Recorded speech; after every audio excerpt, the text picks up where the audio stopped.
I've always thought it would be kind of cool if you could just take the song that you imagine in your head and make it a reality without having to mess around with buttons and shit. One app that's doing that in a pretty neat way is Songzap, which helps singer-songwriters capture the essence or the vibe of the song they're trying to create without having to mess around with buttons and shit. This is Sequence, the show where you can learn about the latest music tech through the music that inspired it.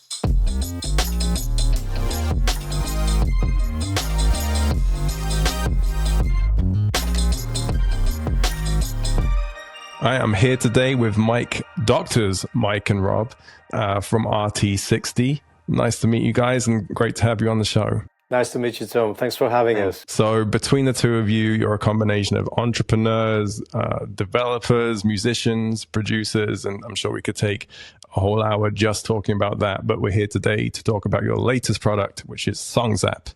Could you give us a quick overview of what it is and who it's for? Yeah, I'll dive in. Okay, so Songzap is designed to help musicians in their creative process. In its simplest form, it's to help them make demos, multi-track demos on their phone. But more powerfully, it can help with the whole songwriting process of experimenting with arrangements, experimenting with different ways of approaching, turning a simple idea into a full-blown song. There's some AI built in, so it will listen to a simple guitar recording, for example, and then it will add layers to accompany that. And finally, when you've finished experimenting and crafting your song, you can bounce out everything and take it forward to a DAW. So it allows a songwriter to then sort of hand over to a pro studio or to a producer if they want to sort of collaborate and take these ideas further forward. Got it. So there's a ton of tools out there right now that would claim to do the same thing, right? You have to take a song from inspiration through to production. What makes Songzap different or better for a songwriter? I think for us, a lot of it is the design from the ground up. We didn't want to create a tool that's designed for engineers or music technologists. There's some very valuable products that do that. But we also think that the apps market and context is very different, where you have to work with devices that have a more limited visual arena, but they also really promote the idea of being able to do things with immediacy, on the go, with quick access, and with some level of tangibility on the screen. So we combined those opportunities with our history of being academics and music producers and having worked with thousands of students over the past 20 years and many music artists. And we found that a lot of the super talented instrumentalists, songwriters, performers can often be non-tech savvy or even technophobic. And they should not be deprived from putting together ideas or prepping themselves for the studio. So we really wanted to design something that used those opportunities of access and tech and immediacy, whilst making the design elegant, easy, not scary, for musicians to be able to put ideas down. So, to sort of take music creation from a voice memo, I just captured something so I don't forget it, to the level of I can layer, I can structure, I can play to beats, and I can come to my producer or to my collaborator with more structured, more fully formed ideas. And that's been a big driver in our design and our ethos. Got it. So basically you can create more fully formed demos on the go in a simple way without having to learn, what a parametric EQ is and kind of a new DAW. Cool. Well, we have some very interesting tracks up today. And I think one of the things that I took away from our initial conversation, I think you said Songzap is kind of like a 4-track in your pocket or a modern day 4-track, which is quite apt for this first song. So we have Bruce Springsteen's Atlantic City from his Nebraska album. Do you want to take us through why this is so significant or inspirational to you? It's a real favorite. We've been using it in a lot of the course materials and educational materials that surround the ecosystem of Songzap. And the reason for it is quite a famous story, but maybe for listeners and viewers who don't know, Bruce Springsteen had written this on a 4-track and he carried the cassette, the whole album, not just the track. He carried in his back pocket and he was playing it to people. And now we know it's a brilliant piece of record production. But what maybe some people don't know is that himself and the team and the producers tried all sorts of things to bring it to life in a fully produced, expensive form, shall we say, including recording the E Street Band, mixing it, mastering it and doing all sorts of processes. And every time they found that they were going back to the cassette 4-track and finding that it had a better vibe. And this word is really, really important. Thankfully, Bruce, his team, the E Street Band were brave enough and confident musically enough to say, that is better. Let's keep going back to that. So we got a version released into the public that took a lot of bravery in terms of accepting the lo-fi and going with a musical vibe that was possible to put down to some form of longevity, even if it was a cassette, even if there was noise. And of course, listening to it, as with Atlantic City, and the choice of the track specifically is to do with how much vibe there is in that performance, but also the backing vocals Bruce did on top of the instruments. How fully formed it is, and this has been part of our ethos in design, because we're thinking, capture it when it's hot. Capture it when you're walking out there, when you're in that special moment by the fire, or traveling. You know, most of the musicians we work with and speak to for our artist series tend to tell us they never write in the clinical box of a studio. They tend to write ideas outside in random moments, and they need to keep something like a notepad or Songzap or an equivalent way of capturing that initial idea, even if they're going to sculpt it out later. And the story of Nebraska and Atlantic City is totally central to some of the things we wanted to give artists with our technology. It's a great example of creativity winning over technology and the power of the art form, and in some cases power of limitation. It's very easy nowadays to make a production with 200 tracks, all the instruments in the world, take 2 or 3 years to finish a mix and all this sort of stuff. And with Songzap, we really, as sort of early musicians ourselves, valued from that idea of working with just 4 tracks. If you're going to do another vocal, you're going to have to delete the one you just did. So you really need to kind of get used to performing for the recording and getting in the zone and as Mike said, the vibe. So I think this is a great example in its purest form of technology doesn't beat creativity. Creativity should always win. And I don't know if you've worked on productions, you know, sometimes the more you add, the less you get, right? So it's finding that place. And I think Songzap's designed to help musicians start with that in mind and say, look, if it can work great with a voice, a guitar, and maybe an overdub, then that's a great starting point, rather than trying to start with everything and then in the mix trying to work out how to make it really connect. So, you know, it's fantastic that this example exists, like Mike said, the bravery to put something like this out. And hopefully it's a sort of an encouragement for artists to be brave, to be creative. And, you know, if Bruce Springsteen can do it, then anyone can, you know.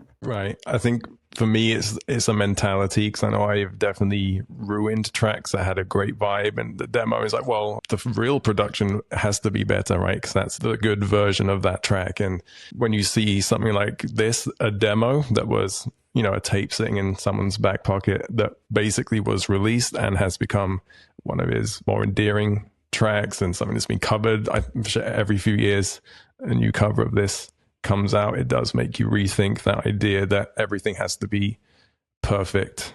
I saw Bob Clearmountain, he did a little breakdown of Born in the USA, and he was isolating the tracks and kind of showing you each one. And the funny thing is, you kind of hear the synth part and there's a mistake straight away. Like Bruce plays a wrong note, and you hear his guitar, and the anger in his aggression and the way he's playing is actually making the guitar go out of tune while he's playing, and you would consider those to be mistakes, and yet that's the vibe that was captured in the studio. So I guess to kind of bring it back to what you were saying, does everything have to become a fully produced piece? Can Songzap even create a whole track? I mean, what would your advice to artists be around that whole production process? When we started making a lot of the user guides, tutorials and videos that we make for the website to help artists get along, I was surprised how far I got with the iPhone mic because we have access to some incredible vintage mics that we like to use for particular things, and we have favorites for particular setups and instruments. And I was pushing the app as I was making demo materials, and so was Rob, and we were doing that together on some of the songs as well. But there was a particular track where I was showing the capabilities of the Groove Designer in version 1 of the app, and I recorded piano, double bass, and rapped over the beats just to show something that had musicality around the main groove and the structure of that. And then I was thinking, I need to make a disclaimer on the website and say this is all done on the iPhone mic with Songzap, because I felt that who would think of recording double bass? It sits here in my studio with the iPhone mic on a little gooseneck stand. You can get so far with it. That's the first thing. The first thing I take from this. The second one was the speed of how I was working, because I wasn't in a perfectioneering kind of frame of mind. I found a space in the piano range where it was sort of in the middle of the range I was playing. The piano used to sit behind me. I used the gooseneck mic on the bass app, and then I was actually just reading through my lyrics because they were fresh. Then did a couple of ads. I did it in a tenth of the time if I was doing a proper studio process. So I think one of the benefits we provided with the export capabilities of Songzap is that it doesn't have to be one or the other. You can then export it into a DAW or give it to your producer if you're an artist who doesn't play with those things further than that. You can import that into a DAW and then go through a tracks and go, well, that vocal has a great vibe. So for starters, that's the guide. And it's all in time with markers. Everything has been done from the export from Songzap. So let's work on the other things. Okay, can we improve on the double bass recording with big valve mics? And yes, maybe we can. But you have a reference point to try and hit. And if you don't, you have a track that's already very, very, very good. And of course, everything is quite separated. You record with headphones. Most importantly, it's incredible studio practice for musicians. And if you bring something like that to that next stage, you're there. You have played in time to drums or click tracks. You have thought about structure and you have thought about dynamics. Those would be my three main takeaways from this process. So it's not an all or nothing. You could use it for a full production if you wanted to, or just leave it as it is, or you could pass it on and kind of do the studio version. I kind of like that extra bit as well about the practice piece almost, which, studio time is expensive and you're not there to practice, you're there to perform and to get stuff done. So I think that's a good extra thing to take away. Plus, I think Bruce would have probably put some sax on that track if he had Songzap back in the 70s. If he had more tracks. yeah, more than 4.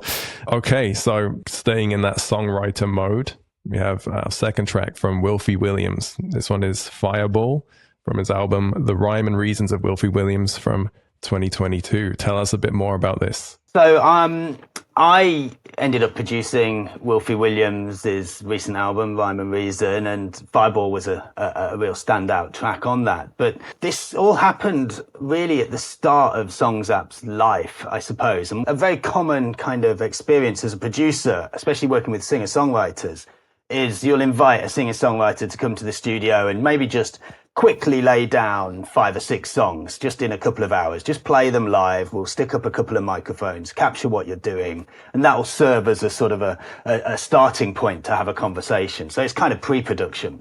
And what I found with Wilfy when Wilfy came in, Wilfy had just gone viral actually. He's a busker. He'd been busking around London for years. He's very, very well known on Leicester Square and Tottenham Court Road. And every now and again, if he's busking at the right time, people come out of the theatres and they hear him playing the Beatles or whatever, and they just dance and they enjoy, and it's amazing, these videos of Wilfy busking to London tube goers doing the conga up and down the escalators. And anyway, so because of that sort of moment of success, Wilfy wanted to produce the album.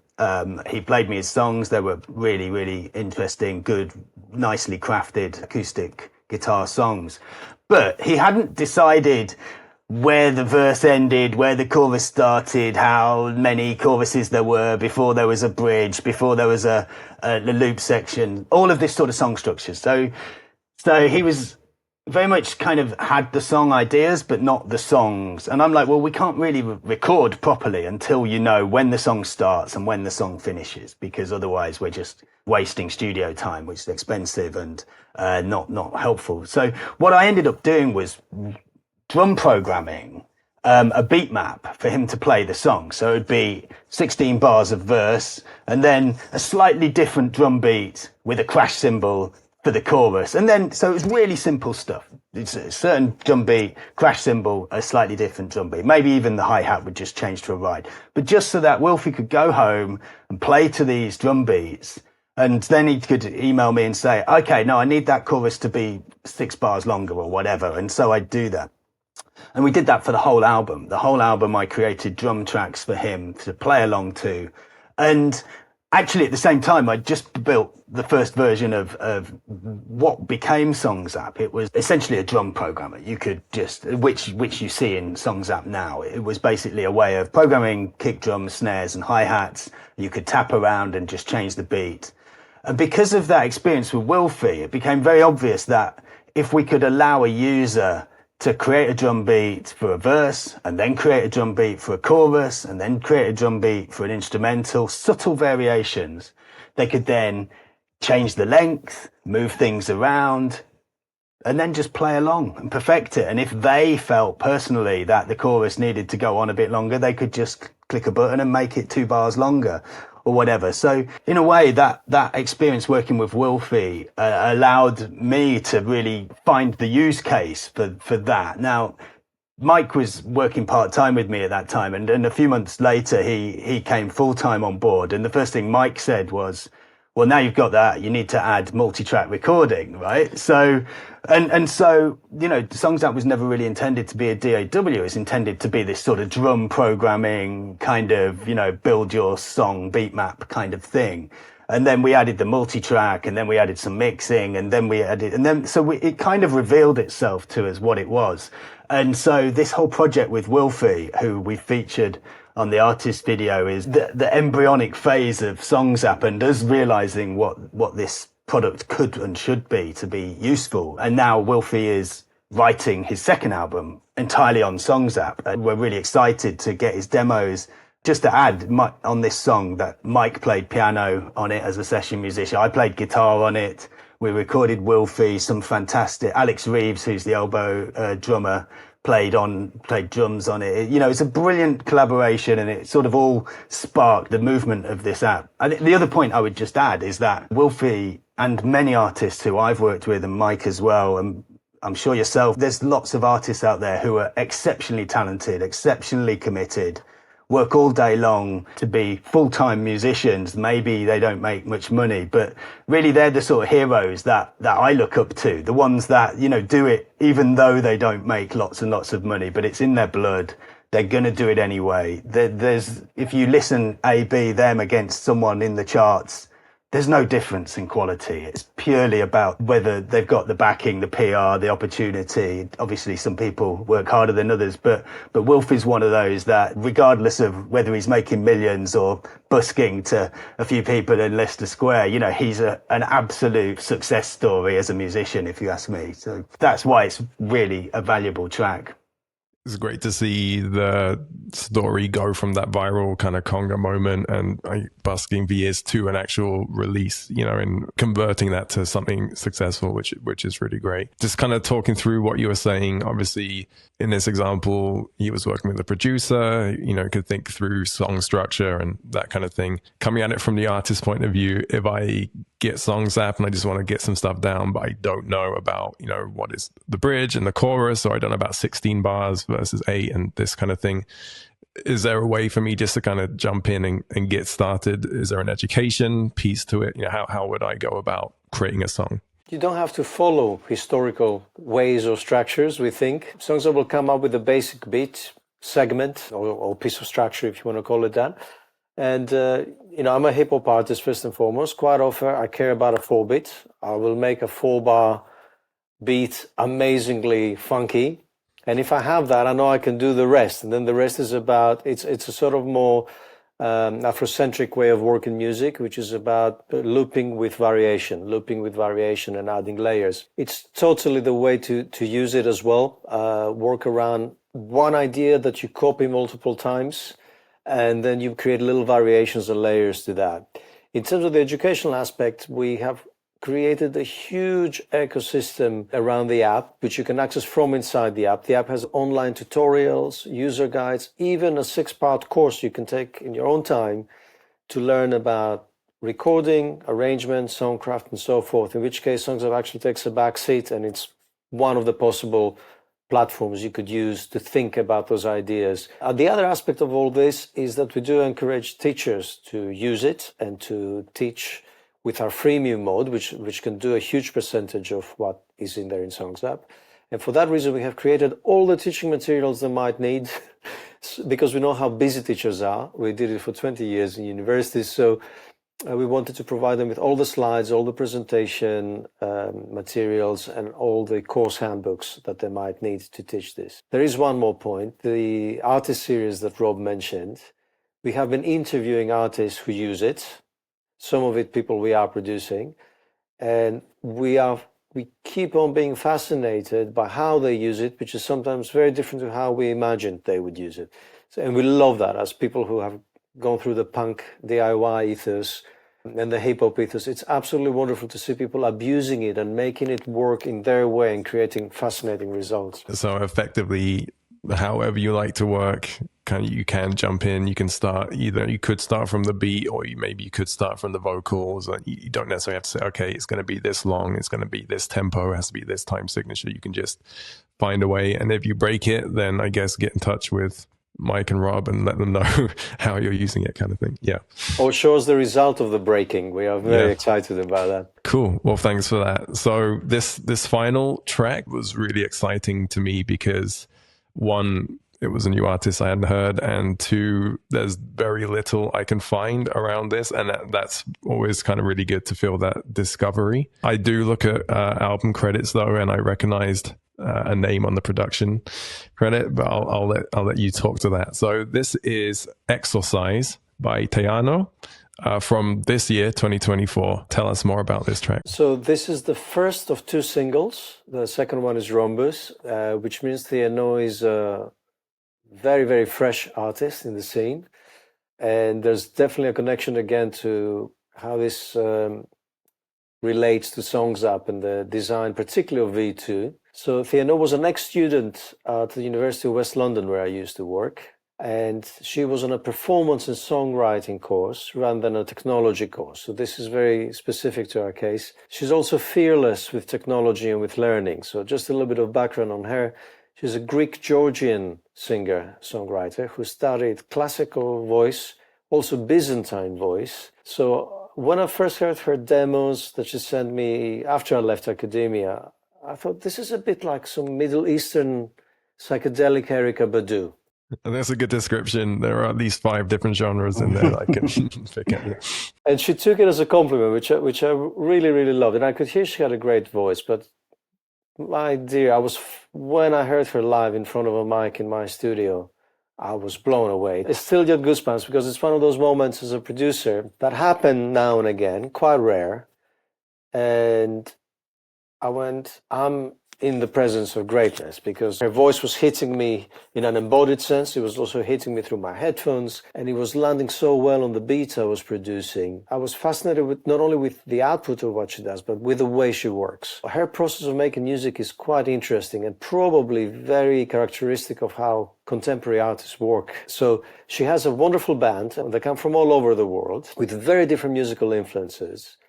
And she had some recordings of demos that they had made, and they sounded very good performance-wise, but they sounded quite demo-ish to me in terms of production focus. But thankfully, as I'm a sample-based beat maker, I thought, you know what, I really want to not be one of those producers who throws away the band and just works with the singer.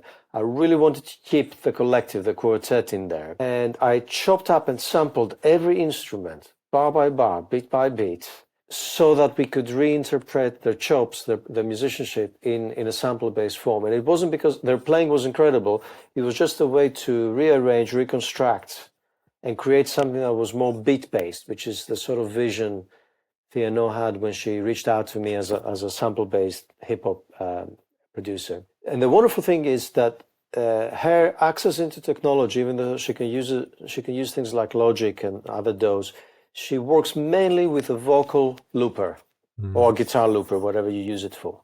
And because of her fantastic ear and vocal capabilities, she will layer whole choirs of vocals, quite fantastic Middle Eastern R&B, Byzantine things. and she creates these amazing structures that she then sings on top. So her process on one side is the front person of a live band, and on another one is a loop-based vocal arranger.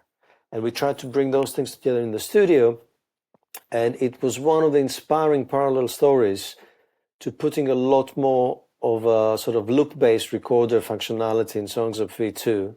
And when we recorded Theanò for the artist series, she was making a song which is called Beholder, which is going to be the third single coming out soon. And she created it out of vocal loops.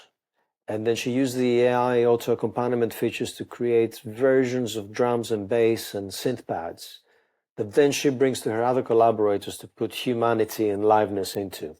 So it's very, very central, the design of V2, to how this artist works and how we put the songs together in the studio with Theanò and the band, and then featured musicians, because you'll hear a lot of qanun and other Middle Eastern instruments and sax solos and things in there.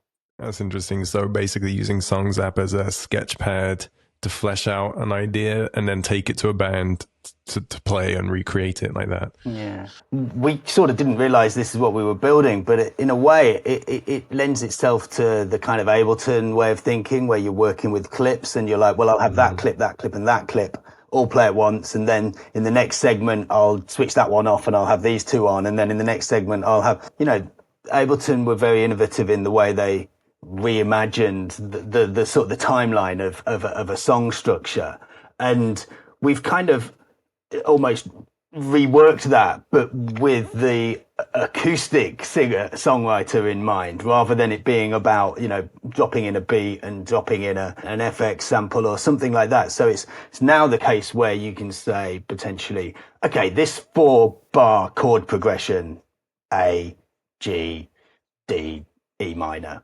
whatever, I'm just going to record it once and I'm just going to let that loop forever. Then for the chorus, maybe the chord progression changes, so I'll record that in. So very quickly, record 4 bars here, record 2 bars here, record 8 bars here. And suddenly you've got like a little, you've got your sample blocks and you can construct a song quite quickly. And then maybe you might go over in a sort of a more linear fashion and record a solo or a vocal ad-lib line or whatever. But it kind of started fusing this idea of the sort of electro process that a lot of Ableton musician producers have been using, but making that accessible to the sort of everyday guitarist, pianist, vocalist. That almost happened by accident, but at the same time, it's a sort of a tried and tested way of making music that's slightly different to the sort of linear Pro Tools Logic kind of way of doing things. Yeah, sequencing, which is very apt for the show. Interestingly, with these past two artists, you got me thinking about this disconnect. Sometimes you can get really great live artists, and that doesn't always translate to the commercial side. And, some bands are amazing live, you just kind of never will find on Spotify and that kind of thing. But it seems in a way Songzap could help potentially bridge that gap to some extent. As you say, capture the vibe of that live experience, but use it to construct something that is production ready, or you can take to a studio. Would that be a fair comparison to make, or a fair statement? Yeah, that is a real eternal challenge of making the live artist sound translate into the studio. Some artists very much say, this is my live show, this is my production, they don't sound the same, but you're going to love both, right? And others sound the same on record as they do on stage, and others sound great in one but not the other. If you're experimenting or reflecting is the word we would use in academia. If you're reflecting on what you do, then you're improving, or you're making active choices. And the only way you can reflect is by listening back, right? So you create something and then look at it. It's like looking in the mirror. You create something, look at it, listen to it, change it, listen again, change it. And so the idea of Songzap is to take away that kind of, I'm in a studio, it's costing me X amount an hour, I've got to just do it this way and I can't stop to think about whether it's the right way or not. Do that at home and let failure be part of your development, or let getting it wrong be something to celebrate because you've gone down a road, it didn't work, brilliant, let's go this way, sort of thing. I'm not sure 100% that it guarantees an artist can bring their sort of stage persona to the studio, but at the same time, it definitely helps them to sort of just grow as a sort of a creative thinker, listener. You know, it's just as important to learn how to listen back to how you play than to just learn to play, sort of thing. We think that's definitely a huge developmental benefit of the app. And I think it goes for producers, not just for the musicians themselves. The great thing about talking about technology and creativity, you end up finding things that the thing you build does that you hadn't never thought about in that way. We're in a recent event presenting Songzap to a bunch of music technology, other companies in the UK. And one of the members of the audience afterwards, after our presentation, told me, the immediacy thing also goes for producers, not just for the artists. And I'm like, yeah, of course. You know, I mean, Rob and I have been on both sides of the glass. So I guess we think of it maybe sometimes as quite a glued process. But producers often drown the liveness or take away the liveness out of an artist's performance and creativity because we nerd out and we get conditioned by click tracks and boxes and ways of working, even compressors, you know. And producers like Rick Rubin, when I read his creativity book or interviews, make me always think, try and delete all the things you know, be back in that Zen space of just listening to the track and going, do I need to do anything? That's great production. Do I need to do something little? Do I need to tweak this? Do I need to just have a conversation with the artist or make them run around the block or exert themselves or connect to the feeling of when they first wrote the lyrics? A lot of those things are philosophical. And if you can make technology be quite transparent so it doesn't take somebody and goes, well, you're playing this, you have an extra half bar there. We can't have that in our DAW. Like, no, if the artist needs a half bar there, and that's part of the dynamic in the story, we need to find a way of being able to do that. So I think it's a great lesson for producers as well, that maybe through the immediacy exercise or context that apps like Songzap are also creating, let the artist go a little further, then listen to it, and then allow for that liveness and that expression to be the loudest it can possibly be. Perfect. Yeah. I mean, Bob Clearmountain did that with Born in the USA. So like I said, the mentality, I think, seems to be half of a thing, breaking out of the box and just kind of letting that creativity roll. Nice. Well, we've gone through the tracks. Anything else you want to shout out? Where can people go to download Songzap and find out more? Yeah, so if you go to www.songzap, that's SONGZAP.app, there's everything there. There's a huge resource of tutorials, courses, blog posts, videos, not just of us using Songzap, but the kind of the philosophy of recording and production from the perspective of a sort of a singer-songwriter who maybe hasn't engaged in this kind of thing before or sees it as a real important step. But let's face it, musicians make money out of recorded music. It's something you can't ignore it. If you want to be a sustainable, self-sufficient musician, you have to engage in recording because it's the only way you can reach a global audience these days. Equally, myself and Mike, you know, we love hearing what people are doing. We very much trying to build not just a community, but myself and Mike are experienced teachers. We quite, you know, we like the idea of helping people to get to the next level. So we've been doing some webinars as well to help people start using the app, and we're there on social media and on email, and we'll be doing more live things in the future as well to try and help people get from sort of where they're at, from voice memos to a bit further down the creative process in a way. Yeah, and I'll just say, Tom, thank you for having us on Sequence. It's been great talking technology and music. It's brilliant. Thank you for having us. Well, thank you very much.